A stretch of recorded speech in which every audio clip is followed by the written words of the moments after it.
opportunities that take place in regular school settings. Here are some ways to make the most of distance learning. First of all, stay on a schedule. It's easy to put things off when you work from home. Get up, get dressed, and keep regular lunch breaks. Make time for online social interactions.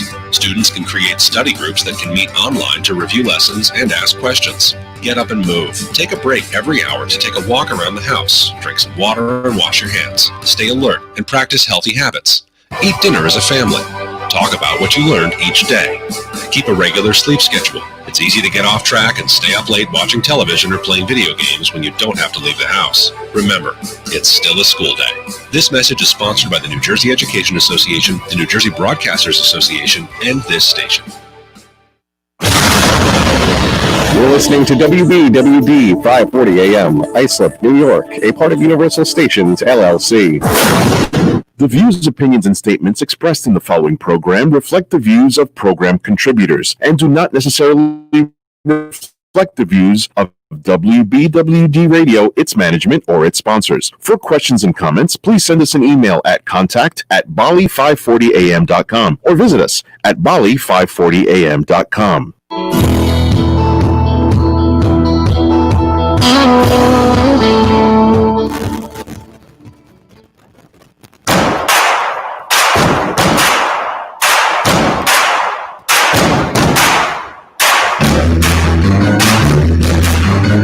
Sports Talk New York with your hosts, Mark Rosenman and AJ Carter.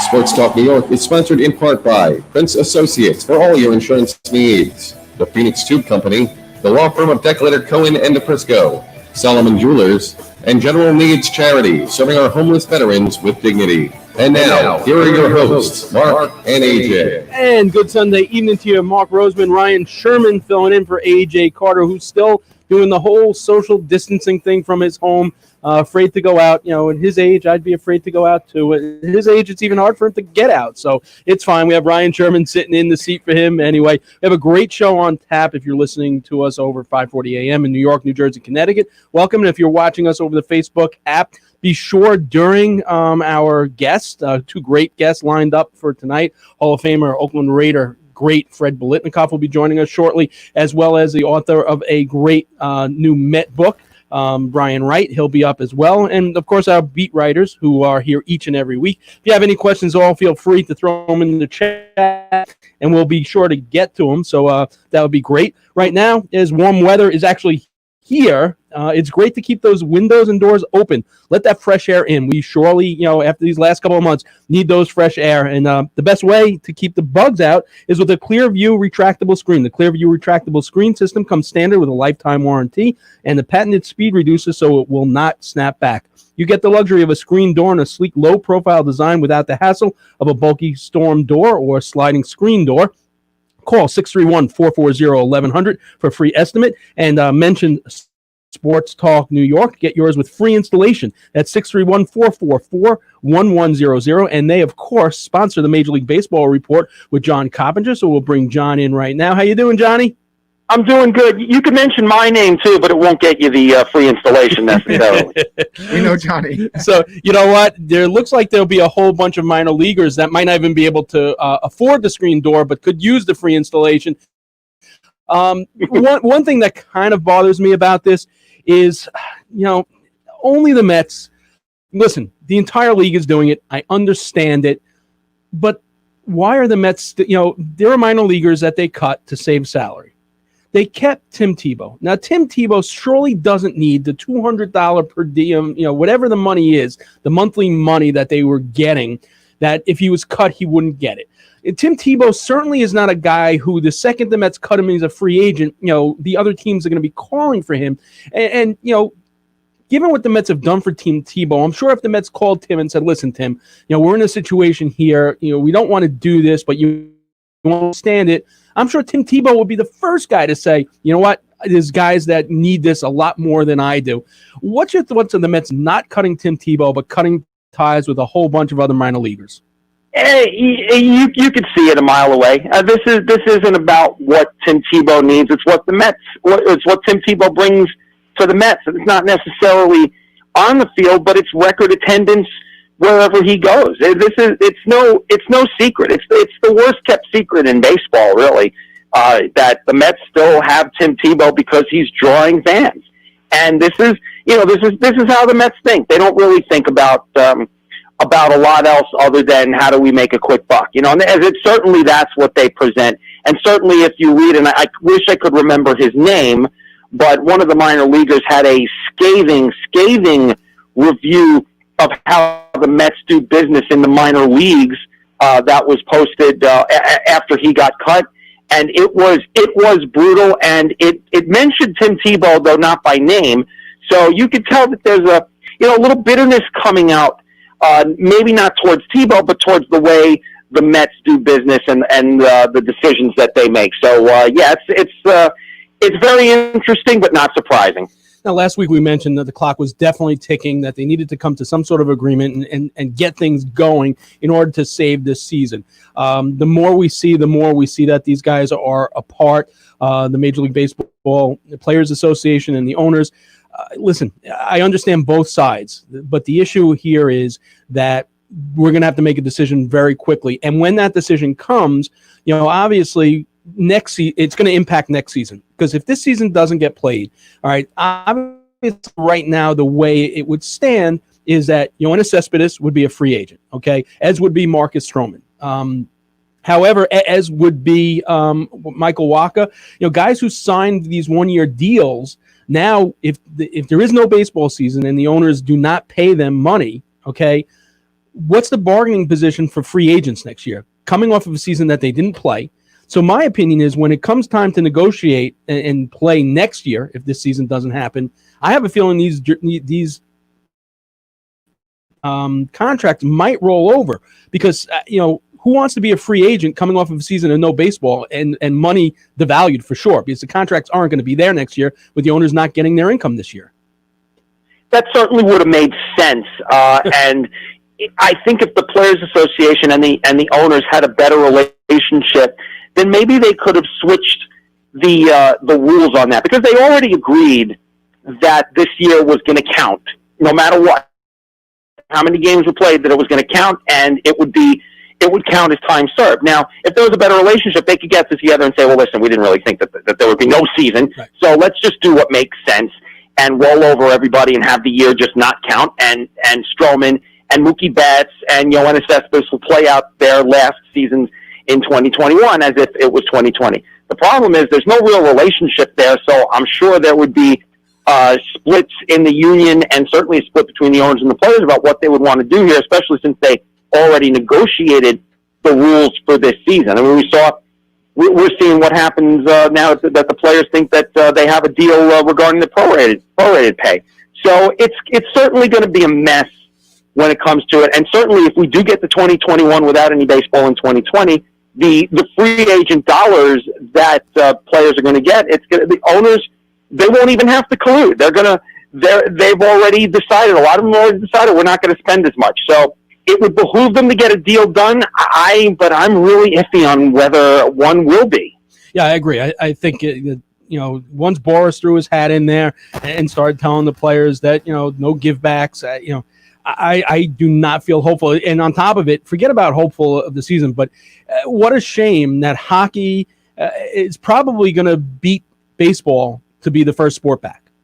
Yeah, and that's what I thought it would be, because it seems to be easier to come back for 2 months and for the playoffs. I think a lot of the players' families understand how important the playoffs are in the NHL and the NBA also. So it seemed like a slam dunk, no pun intended, for those seasons to come back before baseball. But yeah, it is a shame, especially since you look at it. There has been some really contentious negotiations between the owners and the players in both hockey and basketball, and baseball had a great relationship. Now it's the other way around. Hockey and basketball are enjoying decent relations between the owners and the players, but baseball, it just seems to be getting worse by the day, and it is a shame. And you're right about Scott Boras. He's galvanized the players together. So I think each side is playing a line in the sand, excuse me. And I think part of the problem is that there are a lot of owners that will save money by not playing. So right, where's the incentive to give a little on either side at this point? Agreed. We'll talk about it more next week. As always, John Coppinger here each and every week with the Major League Baseball Report. On the other side of the break, legendary NFL Hall of Famer Fred Biletnikoff joins us, so keep it tuned right here. Decolator Cohen and Frisco LLP is to introduce their website, policeofficersrighttosue.com, as an educational and informative site designed to instruct members of the law enforcement community of their civil rights in line-of-duty accidents. Many law enforcement members are not aware of their rights to sue and fail to bring lawsuits within a specific time frame, thereby forfeiting their ability to seek rightful compensation against those parties that cause officers to be injured. PoliceofficersRightToSue.com provides successful past results of line-of-duty lawsuits. These examples range from officers being provided with inadequate equipment, RMP accidents, slip and falls, and station house mishaps. If any law enforcement member has a question regarding a potential lawsuit, they can contact DCD at policeofficersrighttosue.com or at 1-800-901-1LAW. That's policeofficersrighttosue.com or 1-800-901-1LAW. And welcome back to 540 AM Sports Talk New York. Mark Roseman, Ryan Sherman with you this Sunday evening.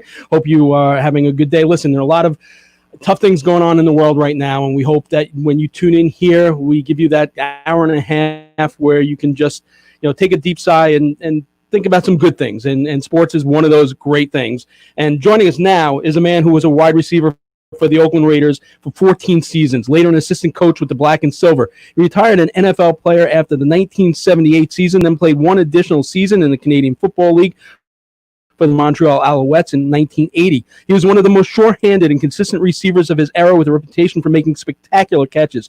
He is also known for running smooth, precise pass routes. Those attributes paved the way for his induction into both the Pro Football Hall of Fame in 1988 and the College Football Hall of Fame in 1991. It is an absolute pleasure and honor to welcome Hall of Famer number 25, the legendary Fred Biletnikoff to Sports Talk New York. Welcome, Fred. Hey, how you guys doing? Thank you very much for having me on. Yeah, geez. You guys are working, huh? Wow. we're trying. So first off, how are you holding up during these crazy times right now? Well, it is what it is, with the virus, and, you're only going a few things, maybe go do a little grocery shopping, but that's about it. Nothing else going on, just kind of waiting for all these stage 1, stage 2, whatever stages they have our state in different cities to be able to go out and mingle. So that's probably going to be a little while, but it's boring. You wish you can get out a little bit more. Some things are opening up a little bit now and then.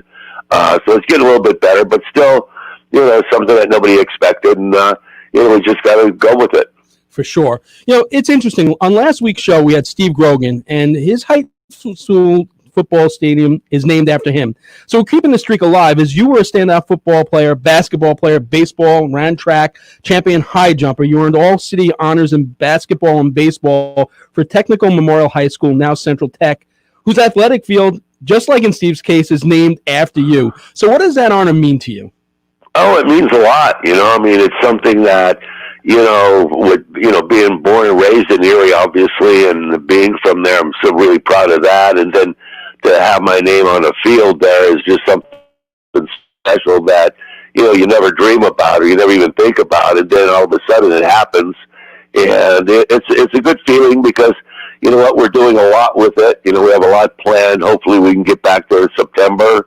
To really do a good job on a brand new field, a brand new track for the kids, and give them something to be proud of, and being part of that. And with my name on it, it just gives you a little more push to really do a lot more. So what were some of the fundamentals you learned playing for the coaches at Tech, and which was the one that laid the foundation for your future success? Well, I had a good coach with Al Calabrese and a guy named Ray Dombrowski, who both have since obviously passed away. But, I learned a lot from both of them because of the discipline, because, Al was a basketball coach also, but just the discipline in playing and practicing and really doing the right things out there with the fundamentals and really paying attention to their teachings and listening to them and learning how to play. learning how to play football and knowing that, you're out there to win games. And they're both very competitive, both the coaches, and both Al and Ray, both competitive.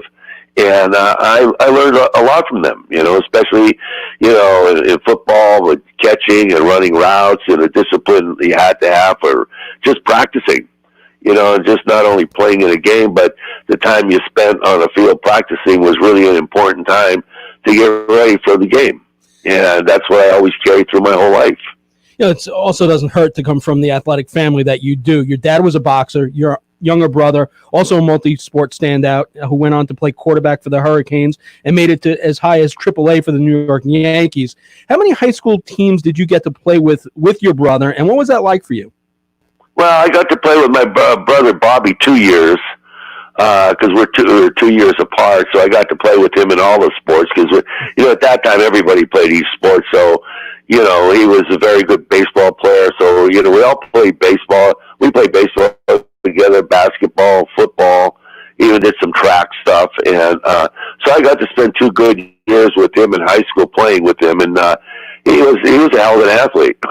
He really was. It was unbelievable. We fought a lot though, but that was the more important thing is I had a chance to play with my brother, and that was a good thing. Was he a quarterback in high school as well? Yes, he was a quarterback in high school. Yes, and he didn't have any favorites. Believe me. All right.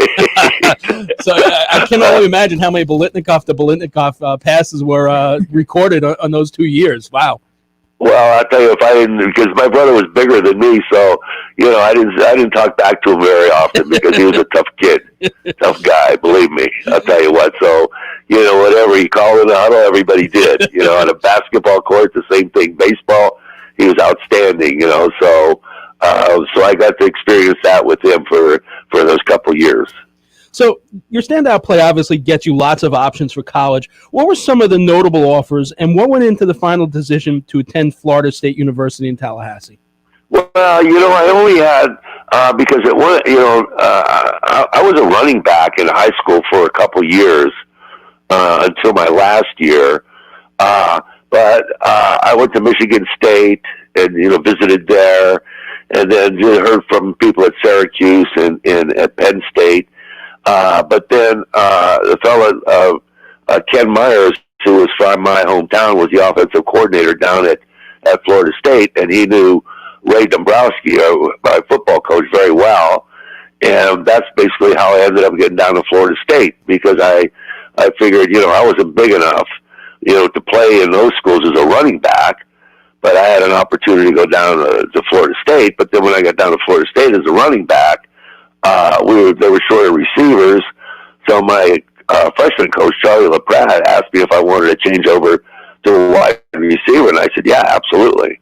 Wow. I'd rather do that because our guys were a lot faster than me down there. And so that's basically how I got back to being a wide receiver. So I didn't have too many options, really. And then the thought about going to Florida and playing down there, Tallahassee, was really enticing for me.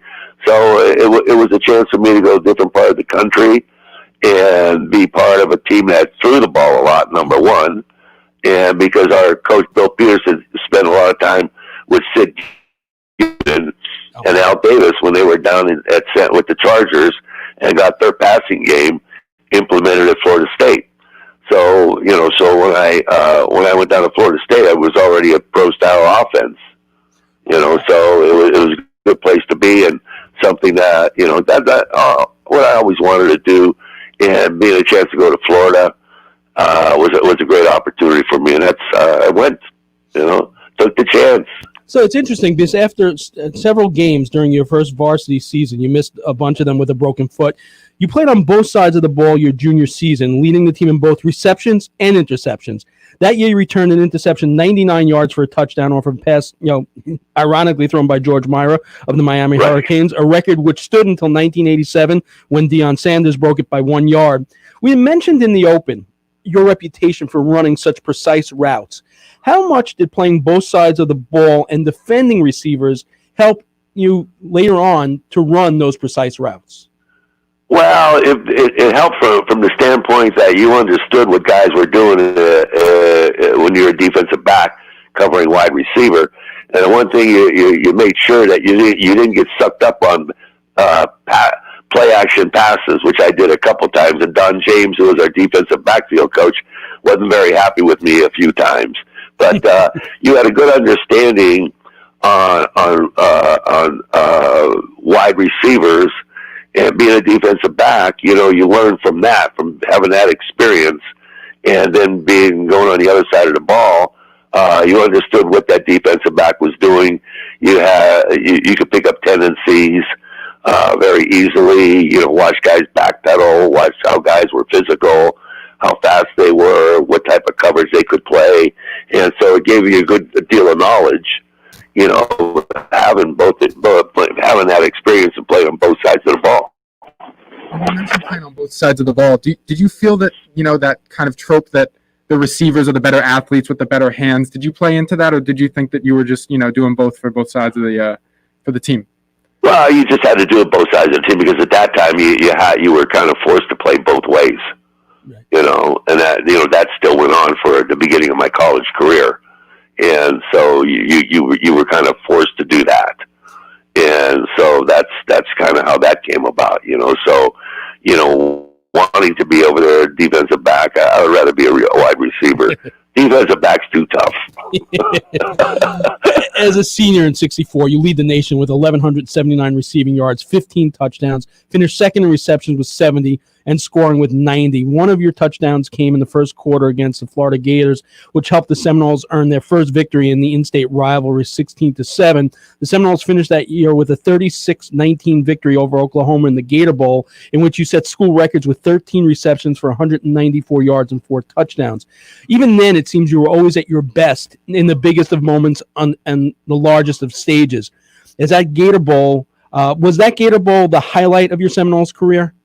Oh yeah, that and being able to be the first team that beats the University of Florida, because that was a big thing for the state, in the state of Florida, and for the school, and then being able to finish off against a big time team like Oklahoma in the Gator Bowl, it made it really, really special, from the standpoint that we were finally as a school being recognized nationally.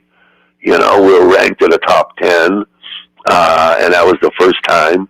And so that always remained special to me, especially with the Gator Bowl, and then for a good period of time having the records and being able to see those records slowly go away after a few years. But at least you had the opportunity to say, I did set some records in the Gator Bowl, in a win over Oklahoma. So you're Florida State's first consensus All-American in football. You compiled 100 receptions for 1,655 yards, 20 touchdowns in your career with the Seminoles, which at the time were all school records, as you mentioned. After graduating from FSU, you once again have your choices, as you're selected by the Oakland Raiders in the second round of the '65 AFL Draft, 11th overall, and by the Detroit Lions in the third round of the 1965 NFL Draft, the 39th overall selection. Why Oakland of the AFL over Detroit of the NFL? Well, you know what? It was the decision that I made to go out to Oakland was basically like the opportunity I had to go down to Florida, and with the attractiveness of being with the AFL, the young league, and seeing how many times they were throwing the football, and of course, being with somebody like Al Davis, was really enticing, and going to California was something that really enticed me, and going on the other side of the country, other side of the United States, so it's another opportunity I had to go and do something different, be somewhere different, be part of a different culture, but yet still be part of a football team that kind of fit what I was doing as a receiver, and being able to go and being with Al all those years, and with the AFL and throwing the ball so much, it was just a good fit. I know you grew up idolizing Eagles receiver Tommy McDonald, who was actually still playing football when you turned pro. What was it about Tommy's game that made him one of your favorites? And although I don't believe you guys, I don't know if you ever played exhibition against each other. I know you never played a regular season game. I'm sure your paths have crossed at some point because of the Hall of Fame. And did you let him know how much he impacted your career? Oh, yeah. When I was back at the Hall of Fame, when I got a chance to meet him, I mean, as a kid, well, I don't want to say a kid, but, when I was younger and started watching Tommy, I just loved the way he played, the way he ran routes, his toughness. He was a scrappy guy. And, I always looked at him as, his talent was his toughness and being able to go out there and play and compete. And that's what I liked about him. He was just a tough guy. And he was to me, he was a great receiver. And then having that opportunity to meet him when I was finally got into the Hall of Fame, then I told him, and he didn't believe me. He thought I was lying to him. And I always used to tell him, I said, "You think I'm kidding you? You think I'm kidding?" I said, "I'm not kidding you.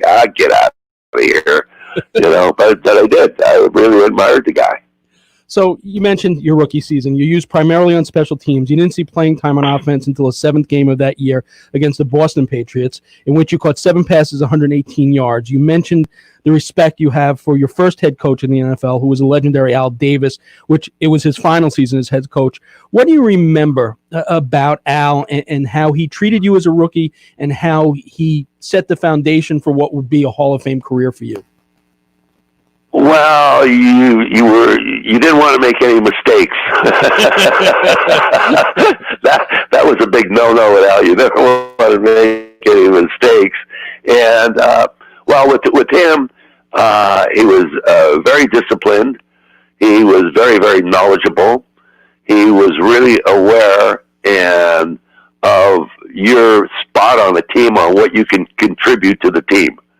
And all my career with him, with the Raiders, and starting with him as a head coach, well, was that it? I just stayed in that same role my entire career, and he believed in guys being very comfortable what they were doing, and that just took a lot of hard work, a lot of discipline, a lot of fundamental work, and the day and practice was never over.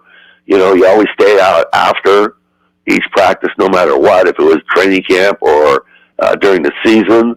And you just learned how to play. You learned how to be tough. He wanted people around him, people on his team, players on his team, that really had that passion to win. And that's one thing with me. I had that passion to win. I did not like losing one bit. And I was fortunate to be with him when he was a head coach, and then as the owner, to be around somebody like him that hated to lose just as much as I hated to lose. Absolutely. And so that was the strong thing about our relationship. We both hated to lose, but like I said, he was just a very disciplinarian. We had long practices. He expected a lot out of everybody, and he demanded that you go out there and you play to win, and you go out there and compete. He loved guys that wanted to go out there and compete and be tough guys. It's interesting because you also get to play in the final game at Frank Ewell Field, which was the temporary home while the Oakland Alameda County Coliseum was being built. It only sat 22,000. It cost $400,000 to build.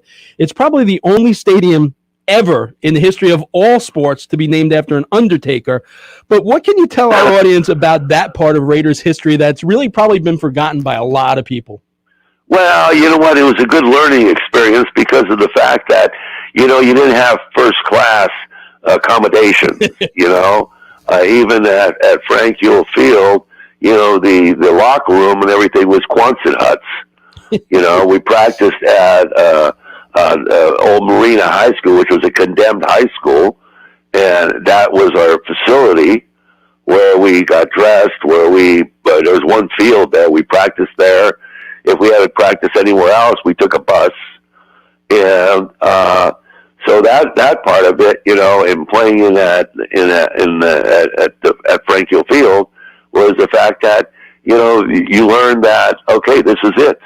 This is what you have, this is what you deal with, and you adjust to it. And the most important thing is not that locker room or the actual facility or the offices or whatever, but the most important thing was that field, what you did on that field. It's funny. Again, like history, we look at franchises and certain names pop up. And obviously in Raiders history, the names Al Davis and John Madden are the gold standards. They're the guys that get credit for changing the culture of a team. But I think a guy over the years that's got lost in the shuffle was Coach John Roush. What did he mean to setting the foundation for the Raiders' future success? Oh, John was a tough guy. He was a very good coach. He was very determined, very stubborn, and he demanded a lot out of you. And he was somebody that he had to win. There was no way around it. He just wanted to win and had to win, and that was John's personality. But overall, he was just a tough guy, a guy that you just go out there and you do your job and you're fine with. And he didn't take any BS from anybody, just like Al or John. Okay. Both. You played under three really different quarterbacks during your career with the Raiders: Tom Flores, Darryl LaMonica, Kenny Stabler. You're a favorite target of all three, but as a receiver, what adjustments did you have to make for each of those guys, and did you have a particular favorite at quarterback? No, you know what? The big thing that I had, when I first started playing with, beginning my career with Tom Flores, Tom was very intelligent. We're still to this day great friends, and he was a coach there. He coached us, the wide receivers. He was the offensive coordinator basically for a lot of my career there, and he was just somebody that knew how to throw the football. Knew what routes were your routes that you did well at. Kenny and LaMonica was the same way. Kenny was the same way. And they were just all very, very good guys from the standpoint. Good quarterbacks from the standpoint. They knew their personnel. They knew what in situations on the field they wanted. When that situation came up, they knew where they wanted to go with the ball. And that's what we always work for on the field, to get situations where you use the personnel on a team in those situations, and all three of them were great at it, and they were all three were great quarterbacks.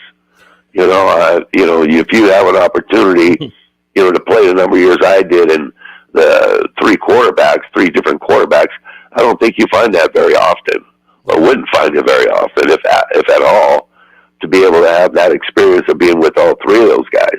And then you can throw in George Blanda as well. Not too shabby. Yeah, you can throw George in there. Yeah, George would lick his fingers and tell you when he's going to run, and that's it. Let's go. Awesome. It's interesting. We also have a live video that goes out, and someone in the chat room wanted to ask this question. This is from Richard Weiss. Which receiver today do you think is most similar to the game you played? Oh, boy. Well, you'd have to go with guys like Welker, that type of guy. Even though they play inside a lot, that type of guy. We got a guy with the Raiders, Hunter Renfrow, I think is going to be really an outstanding receiver. And it's all footwork, it's all quickness, it's all catching the ball, but they're all tough. They got great speed and they can run, but they do the things they do the things that have to get done for the team. So you play kind of a second-hand role in creating an NFL rule with what is known as the Lester Hayes rule and Stickum. So can you explain a little bit about what Stickum was? Once it was banned also, were there ways that you used it or found a way around it? And then to end it, what do you think of the gloves that players use these days and how similar they might be to that tack that they allowed you? Well, at that time when we used the Stickum, there were no rules for it. I'm not being able to use it. And with the gloves now, geez, I wish I had the gloves. You'd have to take off that Stickum with paint thinner, which wasn't a whole lot of fun. You couldn't smoke around it when you were taking it off. You set yourself on fire. But yeah, the gloves, I'll tell you what, people would be surprised what an advantage it is to have those gloves. People thought, you always get thrown up with the Stickum, but, with these gloves, it's amazing. You know, it really is amazing what how it helps out with the receivers, with anybody that wears them. If you're handling the football, you know, it really is amazing. But you know, the sticker was something that was come up. We got it out of San Diego, where our equipment manager Dick Romancy got out of San Diego, and a guy named Speedy Duncan, who was a defensive back and punt returner for those guys, was using it, and that's where we first saw it. That's where Dick first saw it, and that's how basically we got around to it. So it really is Speedy's fault. Well, you know what? I have to tell you, we got to commend Richard Weiss, because he's throwing some great questions in the chat room. So he wants to know if there was any quarterback tougher than going up against Lester Hayes in practice. No. You know, when you had to go and practice, and luckily, you know, Lester was still young enough then, you know, and going against like Willie Brown, and that was tough, you know. So you had a tough time in practice, especially in training camp, you know, because training camp was just all physical and going, you know, let's go for it, you know, that type of thing, always physical, you know. And then the great thing with Al, he always had like Tatum had to go out there and play corner at training camp at times. George Atkinson did, you know. We had Nehemiah Wilson and Dr. Death, and so you were playing against guys that were bigger than you, number one, and really physical players. So you were used to playing against anybody in the NFL or AFL, and then when the merger came. So it wasn't, you weren't getting caught off guard against playing somebody that was tough, because you were always competing against these guys, like I said, in training camp, all through training camp, and even at times a couple, one or 2 days a week in during the season. So that's kind of what really got you prepared for these teams. And, you know, thank God we had those guys, because, you know, they're all outstanding defensive backs. Jesus. So here in New York, we got to see you a lot, whether it be on Monday Night Football or lots of games of the week. But you were part of two memorable games here in New York. You caught the game-tying touchdown to make the score 29-29 in the fourth quarter. With a minute 5, Jim Turner kicked the field goal to put the Jets ahead 32-29 in a game that will forever be known as the Heidi game. Then 6 weeks later, you would meet the Jets in the AFL Championship game, a game that Jets would win 27-23 to go on to win the Super Bowl after that. What are your recollections of that for New York Jet fans? Pretty iconic games in their history as well. Well, with the Heidi game, you know, you finally had the networks learning not to shut off the game to make sure they watch it all the way through. And then, of course, you know, playing that game in Oakland, you know, the comeback that we made, you know, it always, to this day, it always tells you, you know, no matter how much time is left on the clock, something can happen. Because when that ball starts rolling, when that big boulder starts rolling downhill, there's nothing stopping it. And that's what happened when we won the Heidi game. And then going back and playing in the championship game against the Jets was memorable, because, you know, we had a chance. I mean, we were right there. And the only thing that happened is they had Joe, you know. So it was a team that both teams had great defenses, great running backs, excellent passing games, and everybody on the field was outstanding players. And to go back there and play on that, at that time in the wintertime, the dirt field, you know, at Shea Stadium, which was the big place you always wanted to be at, and obviously, and play in New York. You know, it was two teams competing against each other, wanting to win. And that win comes in, you know, it comes in and open, but the airplanes, everything, open field, unbelievable. We mentioned previously how you always rise to the occasion. When you left the NFL, you were the all-time leader in postseason receptions with 70, receiving yards with 1,167, receiving touchdowns 10, accumulated over 19 postseason games. You recorded over 100 receiving yards in the postseason 5 times. In the 76-77 playoffs, you recorded 13 receptions for 216 yards and a touchdown. That included 4 catches for 79 yards to set up 3 Oakland scores in the Raiders' 32-14 victory in Super Bowl 11, for which you were named Super Bowl MVP. We've been lucky enough to have many players who've played in the Super Bowl and love hearing their recollections about the day. You played in 2 of them. So can you tell us what you recall most about the entire Super Bowl experience, aside from the outcomes? How different was Super Bowl 2 from 11, and what did winning the MVP in a Super Bowl mean? Well, you know what? When you're playing, all of a sudden when you're playing against Green Bay, and you're on that sideline, you look across and you're doing your pregame warm up, and you look at all the players that are on Bay's team, and they're just nothing but legends, from the coach all the way through. And especially I was a young kid, hadn't played that much up until then, and now to be down there in Miami playing against these guys, it was an experience. And the thing about it is that we had a chance. I mean, Herb jumped in front of me and picked one off and ran 60-some yards for a touchdown, which wasn't too enjoyable a memory for me, but that was just part of the game. But that was the Green Bay Packers.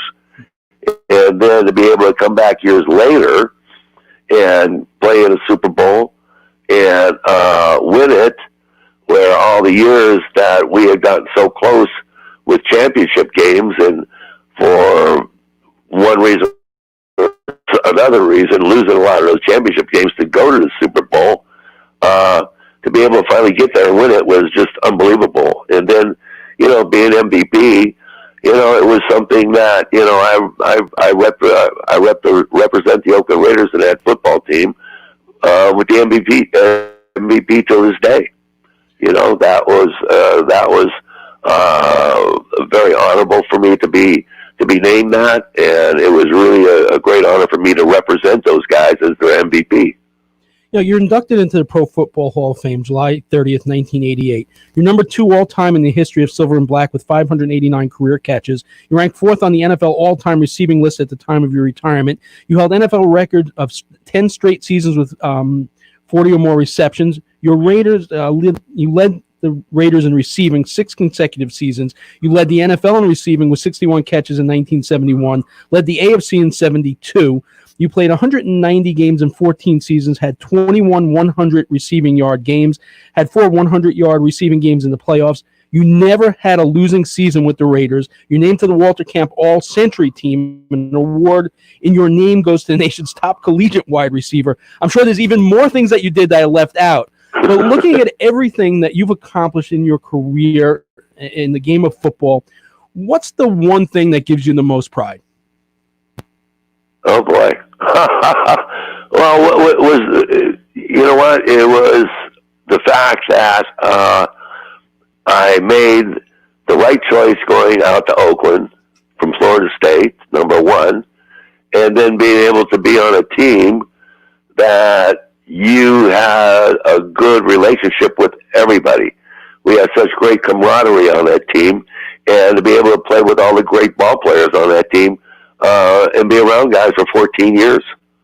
And that is always in my mind about the years playing and what it meant to me.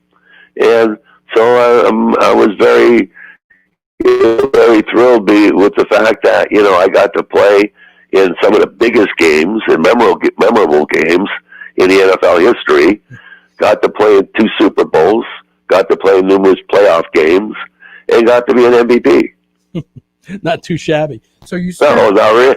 No, you know something. You talk about things that you. I don't even know if you can dream of some of those things. Probably the majority of the things when you're a young guy, even in college, when you start thinking about like going and playing professional football. Someone said, "What would you like to have happen?" I don't think you can mention 75% of those things. And it happened. Yeah. And I'm very proud of it. I'm very proud of it, and I'm very proud of, like I keep saying, I'm very proud of all the guys I was able to play with. So you spent 13 years with the team as a player, 14, but also another 17 as a coach. So as the rumors surrounded the team potentially leaving and heading to Las Vegas, what was your initial reaction when you found out that deal was done and the Raiders were leaving the Bay Area? Well, you know what? I'll tell you what. It's like, obviously that being at the last game in Oakland last year, it's very touching. It's very memorable. It's being down on the sideline and watching pregame warm-up all the time when I watch the game, go to see the games, to see that, we were the first ones to play in that stadium when it was brand new and everybody loved it. Now they call it a dump. And to me, it was still, there's the field, and there's the stands and there's the locker room. And it was very sad from that standpoint, very emotional. And then going to Las Vegas, that's just part of business, part of life. And sure, it's, it was very sad to know that, the team's going down to Las Vegas, but listen, if that's the worst thing that happens in your life, that's not too bad. Just also in the chat room, I guess he wanted to give you a shout out. It's David Guinier, who's I know is a huge Raiders fan. He said hello from your friends from SBE at Peter Dillon's in New York City. So I want to get that in there. Oh, good. Tell him hello. Okay. Yeah, he's listening, so he heard you. So as much as you accomplished on the field, you've done so many wonderful things off the field. As in 1999, you established the Biletnikoff Foundation, which has funded and supported many youth groups and organizations in Northern California, including the Biletnikoff Foundation Scholarship Award, Tracy's Place of Hope, and the Biletnikoff Center for Hope. Can you tell our audience a little bit about the foundation and how they can help the foundation out as well? Well, first of all, you go on biletnikoff.org, and I'll take you to everything that we've done over all the years. But being able to be part of something that you are helping girls' young lives or kids' young life and helping to get through tough situations by just being around them, letting them be, wanting to do something for them, because we deal with a lot of high-risk kids and the stuff that we deal with over the foundation. But we also see from the beginning, they are one way, and then after a few months, you see a total different person. And we've had so many girls graduate out of the program from COHEN that we help support with Tracy's Place of Hope and the center that we're just getting finished now. To see those girls and seeing that the things that they had to go through in life and the tragedy that they had to deal with, I don't know how they do it. I don't know. You look at them and I think, like with my daughter Tracy, she was an addict, and what she did to get clean and sober, and then to watch these girls on their journey and see the things that happen to them and how they develop and how they are turning around their lives. They have to make such a big decision, and something that I don't know how many people, I don't know how all of us would have that strength to do it, but they do it.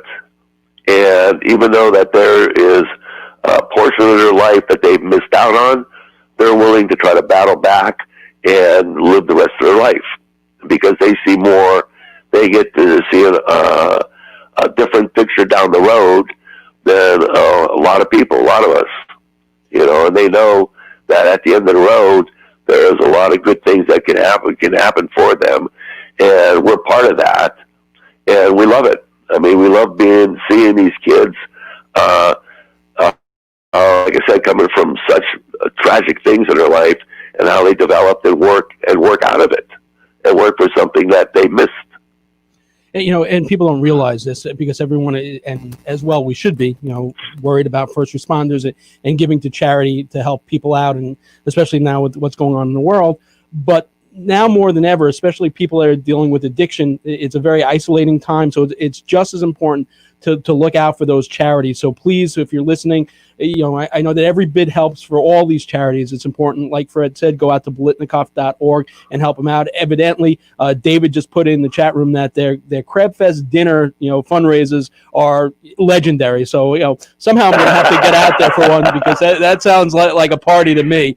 But it's a very good, we've been doing it for so long, and we have our golf tournament coming up in the middle of July. Hopefully that's going to all work out. And but the crab feed something special. So is the golf tournament, but that crab feed, we have a great time.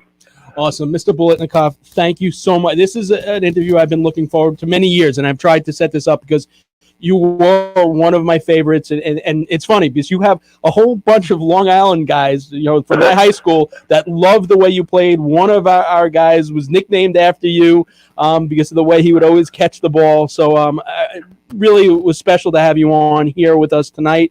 Really appreciate it, and especially I believe today's your anniversary as well, right? It is, yep, and we're going out to dinner in about an hour, absolutely. No cooking at home tonight. There's a restaurant that's open, so we're going out there for dinner. But listen, thank you guys, and it really means a lot to me. You guys have, followed my career, and it's very special for me to be on with you guys. Believe me, it really is. Absolutely a pleasure for us. Thank you so much, and have a great anniversary. Enjoy your dinner. Okay, thank you. You guys take care of yourselves. You too. The legendary Fred Biletnikoff.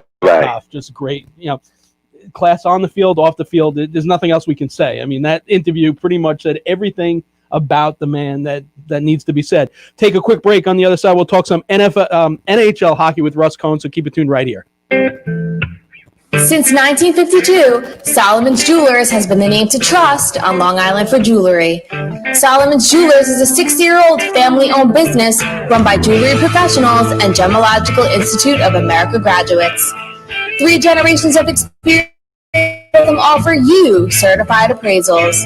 They have a highly skilled design, repair, and watchmaker staff on premises for all your restyling needs. Solomon Jewelers offers a wide variety of magnificent designer couture jewelry, name brand watches, and certified diamonds.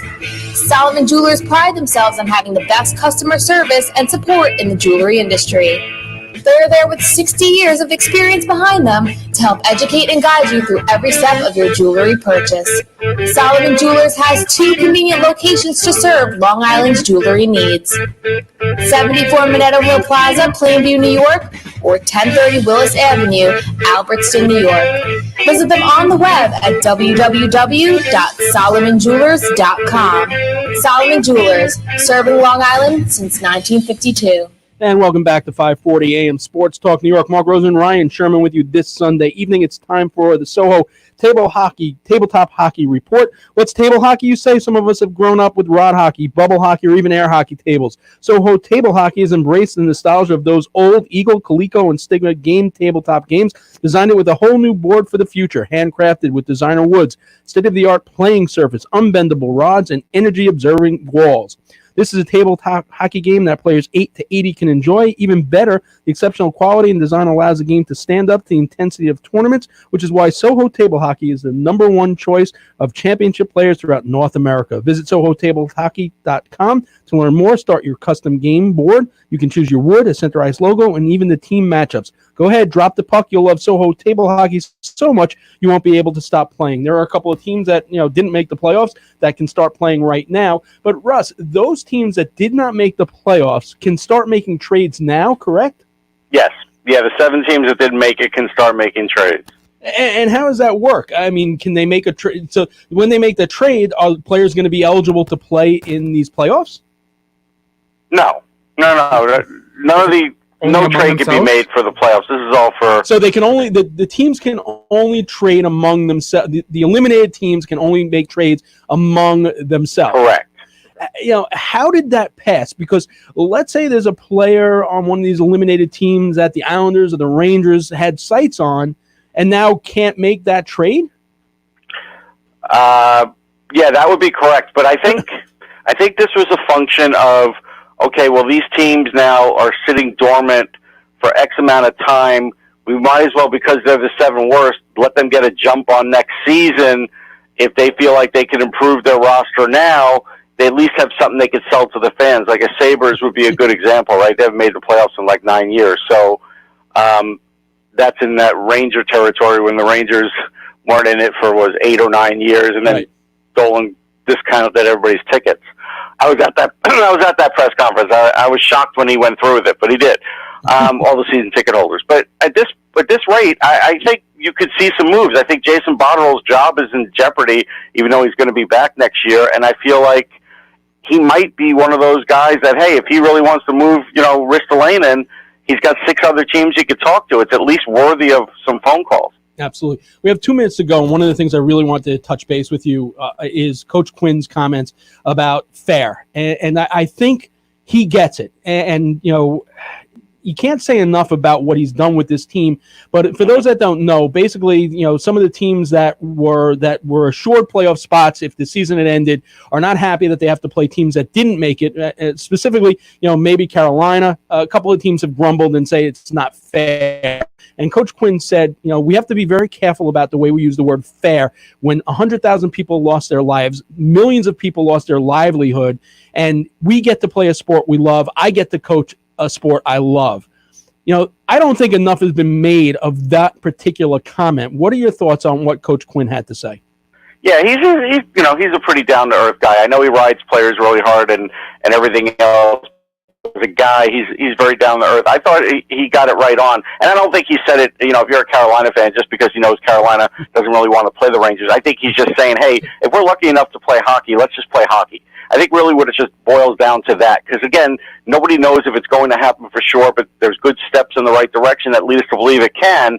And he's basically saying that, and he's basically saying he's happy about that and thankful about that, and I really applaud him for that. Yeah, interesting. Also, JD said he's interested to see who's number one. So that was the conversation you had last week. So he did kind of leave the door open for Henrik if that is, the case. He should. I mean, again, I can't not look at him and at least see what he looks like in practice, because I imagine he'll come back as good, if not better, than what he was in the regular season, because he knows how to take care of himself, especially in these situations. You have to look at it. I mean, Shesterkin had a great run there. There's no question about it. There's no guarantee he's going to have the same momentum. So that'll be a good decision to make. But I think Georgiev's the one who's going to get left out on this one. All right, awesome, Russ. We'll speak to you next week. Russ Cohen with the SOHO Hockey NHL The views, report. opinions, and statements expressed in the preceding program reflect the views of program contributors and do not necessarily reflect the views of WBWD Radio, its management, or its sponsors. For questions and comments, please send us an email at contact@bali540am.com or visit us at bali540am.com. The Hermanson Community Radio show is on Bali 540 AM every Saturday morning at 9. With over 2 decades of service to the tri-state area, including announcements, exclusive events, and all your favorite music, the Hermanson Community Radio show Saturday mornings from 9 a.m. to 12 p.m. To contact the Hermanson Community Radio show for a special request or announcement, call 718-805-4900. That's 718-805-4900. The Hermanson Community Radio show on Bali 540 AM. For all your real estate needs, call 718-805-4900.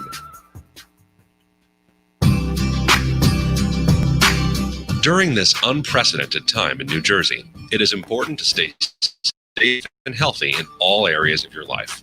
At 800-GAMBLER, we realize that social distancing can lead to increased time spent with online gambling due to feelings of isolation, loneliness, and boredom. Our helpline remains available 24 hours per day, 7 days per week to provide support, treatment, and hope to those in need. If you or someone you know is struggling with or living with someone who has a gambling problem and wants help, call us today at 800-GAMBLER or visit us at www.800gambler.org. We remain a phone call or click away. You're never alone. This message sponsored by the Council on Compulsive Gambling of New Jersey, the New Jersey Broadcasters Association, and this station.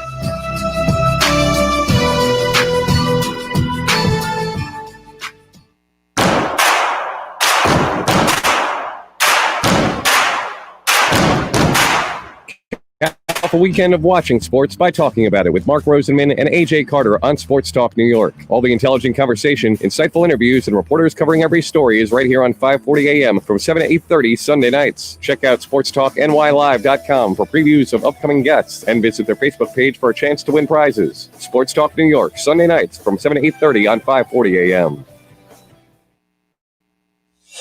Being in the Army National Guard is about more than just serving your country. It's about being there for your community when your neighbors need you most. The Army National Guard makes college affordable. Serving part-time lets you attend school full-time while you take advantage of education benefits that can help you graduate debt-free. If a civilian career is your goal, serving part-time allows you to work at a full-time job. The skills, qualities, and contacts you'll develop in the Guard can open doors to a great civilian career. Want to serve but worried about being away from friends and family? Part-time service in the Army National Guard allows you to serve close to home. Serving in the Army National Guard lets you have the life you want while you enjoy the many benefits of serving your community and nation. You owe it to yourself to learn more about how the Army National Guard can fit into your life. Visit NationalGuard.com. Sponsored by the New Jersey Army National Guard, aired by the New Jersey Broadcasters Association and this station. In the wake of the coronavirus, many schools and colleges are utilizing distance learning. While distance learning may be the best way to keep students and school staff safe, students and educators alike will surely miss the personal interactions and social opportunities that take place in regular school settings. Here are some ways to make the most of distance learning. First of all, stay on a schedule. It's easy to put things off when you work from home. Get up, get dressed, and keep regular lunch breaks. Make time for online social interactions. Students can create study groups that can meet online to review lessons and ask questions. Get up and move. Take a break every hour to take a walk around the house. Drink some water and wash your hands. Stay alert and practice healthy habits. Eat dinner as a family. Talk about what you learned each day. Keep a regular sleep schedule. It's easy to get off track and stay up late watching television or playing video games when you don't have to leave the house. Remember, it's still a school day. This message is sponsored by the New Jersey Education Association, the New Jersey Broadcasters Association, and this station. You're listening to WBWD 540 AM, Islip, New York, a part of Universal Stations, LLC. The views, opinions, and statements expressed in the following program reflect the views of program contributors and do not necessarily reflect the views of WBWD Radio, its management, or its sponsors. For questions and comments, please send us an email at contact@bali540am.com or visit us at bali540am.com.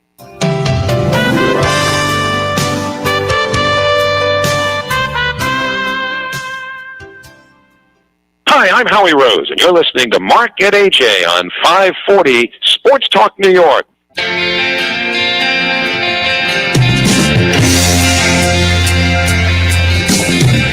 The third baseman, number 11, Mark Rosenman. And welcome back to 540 AM Sports Talk New York. You know, I was looking at Rick because I knew Rick was going to look over, and he didn't today. And I was trying not to smile on purpose, but I can't help it. There's just something about Colin Cosell calling my name with Springsteen as my walk-up music. It's, you know what? Every Sunday when I go home, that's what I dream about. That at bat, with Colin Cosell with my walk-up music. Welcome back to 540 AM Sports Talk New York. Over the terrestrial radio, New York, New Jersey, Connecticut, and 540 AM on your dial, as well as the Facebook Live app and YouTube. And we enjoy it because people get to throw in questions, some really good questions. I mispronounced a couple of names. I believe David's pronunciation is David Givner, not Winair. So something like that. So I apologize that I mispronounced his name. Some really good questions for Fred Biletnikoff from Richard Weiss. So that was really good. And, if you have questions during the show, beat reporters, I guess, please feel free to put them in the chat. We do see them. We do try to get to them. Joining us now is a man who has written for Bleacher Report, The Washington Examiner, and NESN.com, SB Nation, and The Cauldron. For 3 years, he served as the lead Major League Baseball writer for the Sports Daily, and from 2014 through 2017, hosted his own interview-based sports history podcast, Profiles in Sports. He's also contributed to multi-Sabre book projects, including the most memorable moments in the history of the San Diego Padres, Wrigley Field, Old Comiskey Park. He's an author who has appeared on Sports Talk New York to talk about his Mets in 10s book. He returns today to talk about his latest, the New York Mets all-time All-Stars, the best players at each position for the Amazings. It's always great to welcome Brian Wright to Sports Talk New York. Welcome, Brian. Thanks, Mark. I'm doing well. Hope you are too. Great to be on with you again. Trying to stay positive during these tough times, but hanging in there. I love that Colin intro. That was great. It's a lot of fun for me, for sure. So this book is a little different, as Mets in 10s was 100% your idea. For this project, you were approached by Lions Press to do this. How does this process change when the inspiration for one book is self-driven as opposed to when you're given the subject matter? I don't think it didn't change much for me. It wasn't, I guess the only difference in the process that was different is that I didn't have to, reach out to someone and try to pitch the idea. With Lions Press, I was fortunate that all I had to do was kind of sell myself in a sense, like, hey, I can do this, and this is why, and this is how I would kind of tackle this all-time team. And as I've talked through, the last few months about this book, there are a lot of different ways to approach creating an all-time team, not only with the roster structure, but also, the criteria used to select it. So it was a little bit easier, if there is an easy way to write a book, to get someone to say, hey, we have this idea, we'd like you to do it, as opposed to with Mets and Tens, like thinking of a way to sell an idea to a publisher. Right. So you mentioned the process. So what was the process of putting together an all-star roster of Mets, and what was the criteria you used to compare the players to be able to make them make the roster? Yeah, so first, the structure of the team. I made it a 30-man roster, and also it was based on position. So I couldn't, if Jeff McNeil was on the team, and I'll say he's not, but if Jeff McNeil was on the team, you couldn't basically put a utility player and just say, hey, I'm putting him in there and he can play wherever. I was kind of given the one limitation was I had to do it by position. But I had a 30-man roster, a manager, 2 coaches who were the honorable mention managers, a GM and an owner. And in regards to which positions or how many I had each position, I went with some flexibility, specifically with pitchers. I went with 10 total, but I used 7 starters, just given the fact that there have been so many great Met starters. I didn't want to slight a few, and even then, I feel like I slighted a few. But and then in regards to selecting the players for a specific position, I made sure to consider players at the position they played the most as a Met. For instance, Edgardo Alfonso, I judged him as a second baseman because he barely played more games as a second baseman. And Michael Conforto, although he's played right field, I considered him as a left field because he technically, as of right this moment, he's played more games in left field. As far as the criteria, there are a lot of different factors, a big mixture of a bunch of factors that I used to make the team. Obviously, traditional statistics, sabermetric statistics, specifically when I wanted to highlight someone relative to other eras or emphasize, players' defensive ability. Sabermetrics are also helpful in balancing out the eras, as I said, kind of like for ERA plus, WAR, OPS plus, run save, range factor, things of that nature. Impact on the franchise weighed heavily. I kind of had the notion of, can you tell the story of the Mets' success without talking about this person? Or in a sense, you have to talk about this person if you want to talk about the history of the Mets. That was a determining factor sometimes. Big game performances. If a player helped contribute heavily to a championship team or a team that had a long postseason run, single season records or net career records. So it was a mixture of both statistical evaluation and kind of that overall eye test. I tried not to base my team off any one quality in particular, but instead made sure to use all those different factors. And if it was a close call between a couple players, at least one or maybe a couple of those factors would determine who got in and who didn't. So, as I said, a mixture of criteria, and as I said at the beginning, something that makes this book so wonderful, or an idea like this so wonderful, is that what my criteria and what my choices are could be very different in some aspects than for somebody else. So, it's like Mets and Tens. It's a way to start a conversation and certainly not end one. Absolutely. So you're born 2 years after the Mets last won the World Series. So you have a very different viewpoint of someone my age. How did you research the players that you had never seen play? And if I remember correctly, from the last time you were on, your favorite Met of all time is Tom Seaver, who was out of the game before you were even born, right? Yeah, I was born in '87, and I guess if you want to count his comeback in June of '86, he finished just before I was born. So it adds a little bit of a different perspective on my behalf. And some people want to say, "Oh, you weren't alive for that. How can you make that judgment?" My response is, I'm like, we have Civil War historians. They weren't around the Civil War, so so it is a little bit different. I use a lot of reading. I use a lot of other, human sources. My father being one of them, who's been a fan since '62. Just people connections that I have to kind of bounce questions off them, to talk about some of the early days of the Mets, and just general kind of watching older games and kind of taking all that into account. And I try to, and sometimes it's just naturally comes out. You do have a natural bias towards the era in which you grew up. I mean, so I feel like I have a little bit of a slant towards like the 90s and the 2000s teams. And you do take that into account and try to, balance that out and say, hey, let's take your bias out of there, and try to make it as much of a level playing field as possible. So, I had to deal with kind of that aspect of a lot of players played when I wasn't even alive. And it's funny because the guy, when people ask me, like, who stood out to you in terms of a player you just didn't think was going to make the team, but he actually did. And the player that and usually it would be a player that maybe I never saw, but it's Daniel Murphy. And that's weird because obviously I saw Daniel Murphy's entire career, and I won't say I didn't appreciate it at the time, but you kind of, I guess when I watched it, I didn't take into account all that his good qualities before, he went off in that great, amazing surge of October 2015. I didn't really take into as much appreciation to his ability to consistently get 30 doubles a year and 150 plus hits. So it's kind of interesting when you talk about not having seen a lot of players, and maybe that obscures or that takes away from your appreciation of someone. And the guy that when I initially tried to draw up this team, Daniel Murphy's a guy I just didn't think would make it, and he ended up making it anyway. It's interesting because there are big names that played second base for the Mets.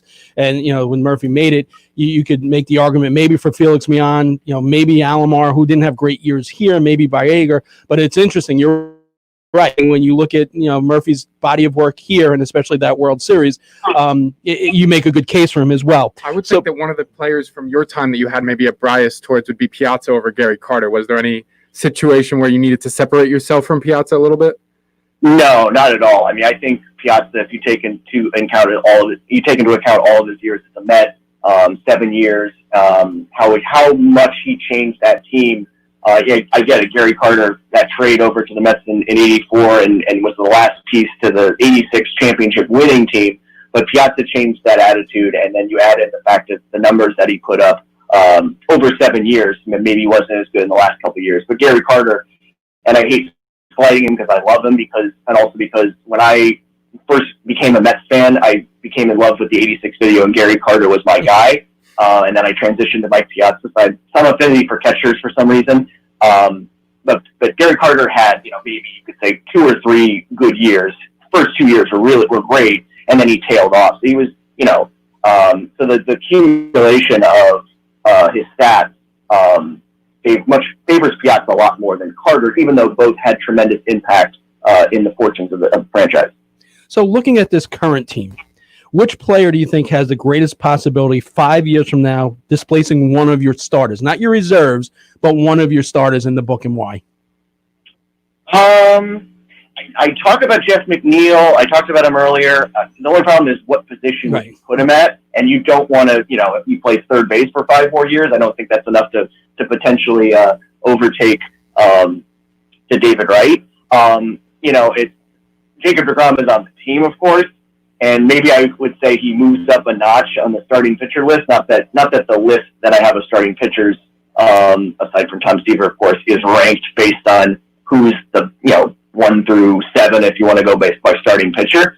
But maybe Jacob deGrom could be the number 2 starter, and I could very much see that in a couple of years. And maybe people think he is already the number 2 starting pitcher in Mets history, which is just remarkable considering where he was when he started in 2014. That's interesting because Pete Alonso, if you want to say in 5 years, would he be more of an impactful player than Keith Hernandez? Very well could be. The guy that I might surprise people when I say this, but Michael Conforto, if he performs up to the level that he did the last year, and also if he stays with the Mets and signs an extension, you never know. He could be you could be an outfielder if you wanted to kind of manage the team and put him in left field, although he might be playing more in right field. So it's interesting to think of who would be, who could potentially be the team down the line. But I would say Pete Alonso has the best chance. specifically also, especially if he leads the team to World Series. But Conforto is an interesting case because of where he's played and how kind of maybe he gets a little bit maybe forgotten about in terms of how good he's been over his first few years. He's been inconsistent. I'll give him that. But if you look at his numbers for the first few years, one of a few players that have hit over 25 home runs for four seasons. Right. So you got to give him some consideration for being a little bit higher and maybe a starter on the team. Okay, I'm going to put you on the spot with a few quickie questions of things that aren't in the book. All right, Okay. you lay out your best possible Mets roster. All right, so that team's going to go and play. Who's the play-by-play guy, and who's the team color commentator? Oh my goodness! I had I'm not trying to put off my answer, but I had Wayne Randazzo. Wayne Randazzo and I talked, and he said, "Oh, you should have a all broadcast. You should have the best broadcasters as part of the book." And then I told him later, I said, maybe in my next edition I'll add a broadcaster's wing, but it's too hard to select my favorite announcer or the best announcer in Mets history or the best group of announcers. But Bob Murphy is the gold standard in terms of Mets history, so he goes as the play-by-play guy. As far as the color person, Keith Hernandez, I love in the booth. He's entertaining. But Ron Darling is just so he's just so wonderful with the points that he makes, and he's so articulate in how he presents them. But I think he's really elevated his status in Mets history. He was great as a pitcher, but he's really he's taken himself like a notch higher and really elevated his presence among the fan base. So he would be my color person, I guess, if I were to take a color commentator. That's a tough one because we've been very fortunate. Yeah, absolutely. Going back to Ralph Kiner and Lindsey Nelson, as you certainly know, and Tim McCarver was with us and was great. Tom Seaver, Fran Healy. It's so many good ones. Yeah, for sure. Now we of course have Gary Cohen and Happy Rose, and we're spoiled in that aspect. No question. Even both of those, I think, would defer to Bob Murphy as the all-time play-by-play guy. Which uniforms are they wearing?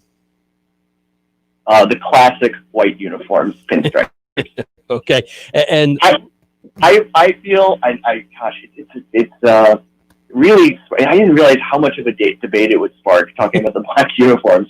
And I go on social media and I make some kind of reference to the black uniforms, and it's like a firework. Even the out of the world uniforms from 1999, or the Los Mets. Yeah, those, we're not doing those, right? The Mercury Mets.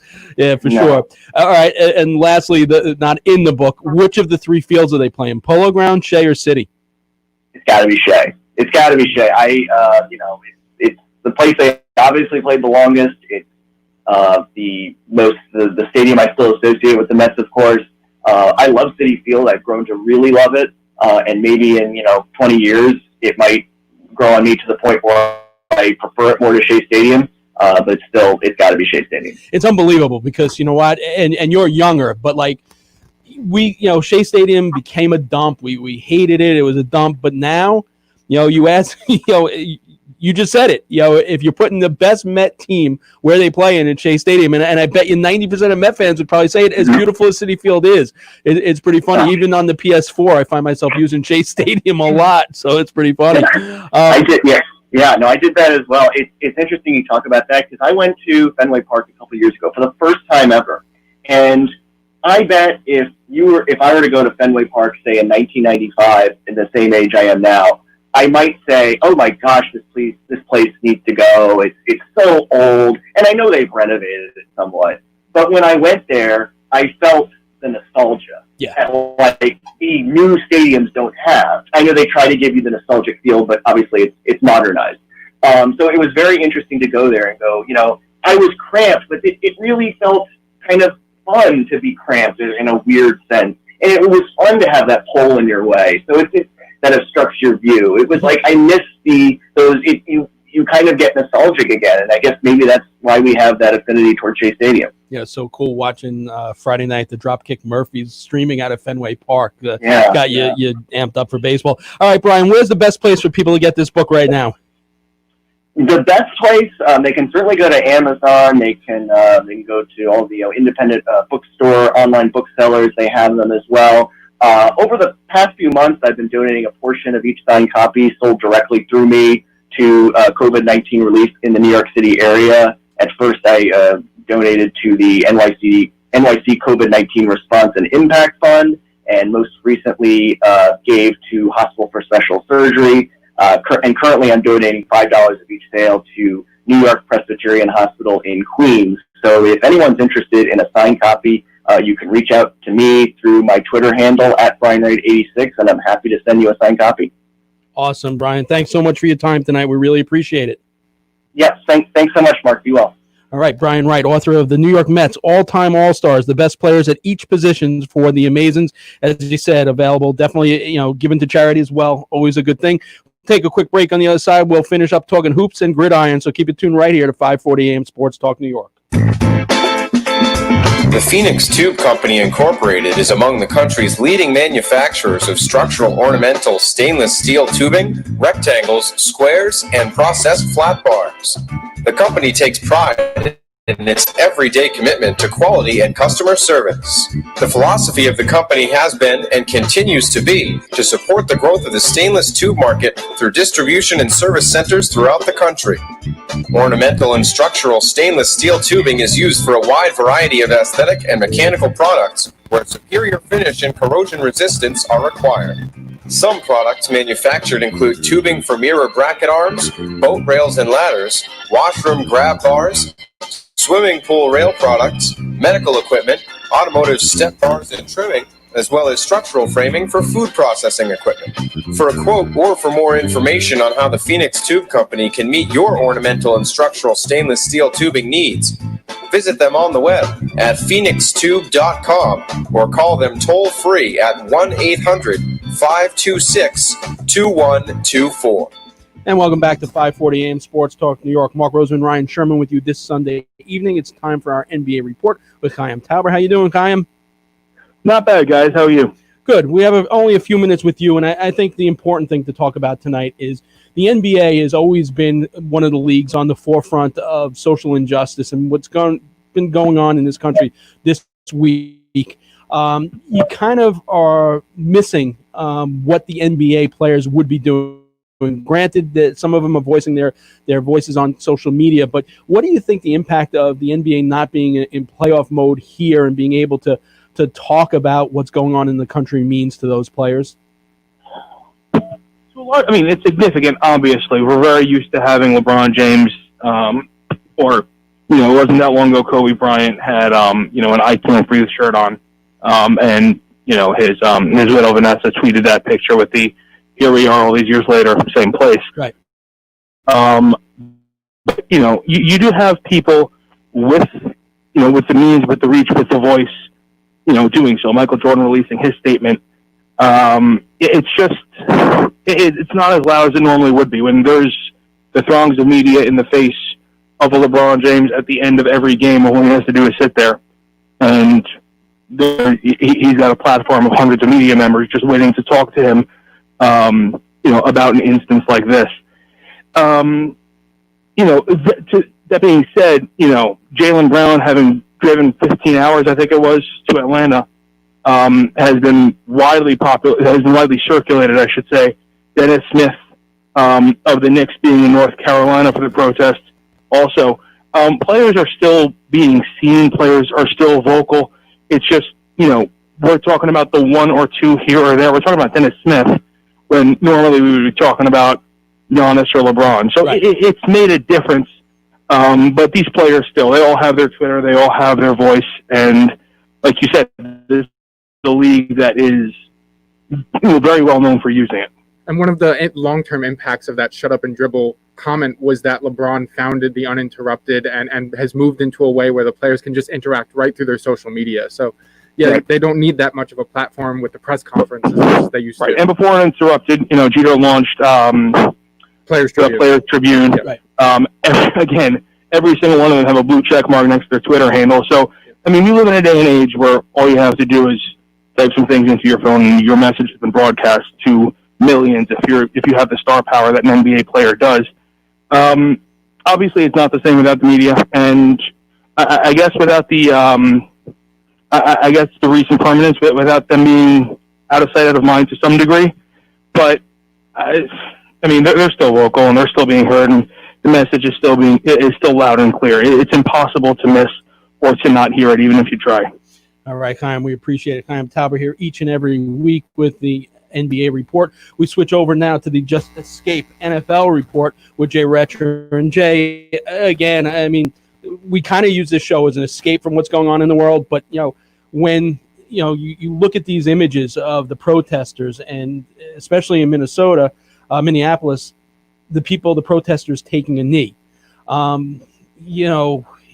It harkens back to, or even, some of the memes you've seen, like, I took a knee because of this, and you see an officer's knee on the head of George Floyd. So, you can't escape it. And it's kind of odd because I haven't heard anything out of Colin Kaepernick. Have you? I have. I don't. He released a statement. Now that I recall, I don't think I have. He did release a written statement. Yeah, but there was a statement. Yeah. It urged the similar sentiment that Martin Luther King had with the riot is the language of the unheard.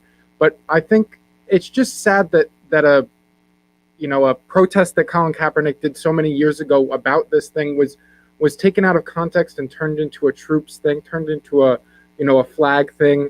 And now we're here again having this same conversation, but it feels even more spirited, more vitriol. Right. And, again, we talked about with Chaim the fact that when the sport is not up in front and running and doing things, you don't get the voices of the players, whether it be at OTAs and things like that. Players are always around and the press could get a hold of them. And the NFL is also one of those leagues that takes civil rights very strongly and talks about it.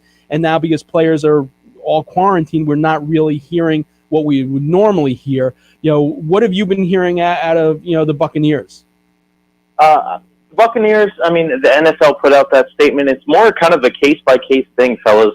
Down here in Tampa, there was some really bad looting last night. A local champ's sporting goods got burned to the ground, as well as a gas station, and this is 5-10 feet from my house. 5-10 minutes from my house, excuse me. So yesterday, Titus O'Neil and Dave Bautista, two WWE superstars, got together with the Sheriff Chad Chronister and Tampa Police Chief Ryan Dugan, and they trying to do some stuff, but then all the looting happened last night. So out today, USF, University of South Florida, Jordan McLeod, quarterback, and Ray McLeod, who also plays in the league. They were out there on Fowler Avenue helping clean up. But yeah, there's a curfew that was put into place here in Tampa Bay, and definitely eerie feeling again tonight, guys. I think one of the most interesting things that's been noted is that we want these protests to be peaceful, but when they were being peaceful and the vice president had attended the game, he actually left early. He left at halftime when he had noticed that players were kneeling. And so we want the protests to be a certain way, but it almost feels like everyone wants it on their terms. And I think we need to just get back to being peaceful and doing it the right way. Absolutely. No question about it. Good point. All right, Jay, we appreciate it. And hopefully, listen, these are really strange times the country's going through. We try to use the show as a little bit of a respite from the news, but obviously these are two sports that are front and center when we get to social activism. So we wanted to speak to you a little bit about that tonight. We appreciate it. Sure thing. We'll talk regular football hopefully next week, and just want everyone to be safe and really just start healing. The country needs to start healing, and I think sports will be a big part of that as well. All right, we hope you enjoyed the show, everybody. If you missed anything, obviously the replay will be up, as well as the podcast of our two guests, Fred Biletnikoff, great stuff, and Brian Wright. So we'll see everyone next week. Have a great one, everybody.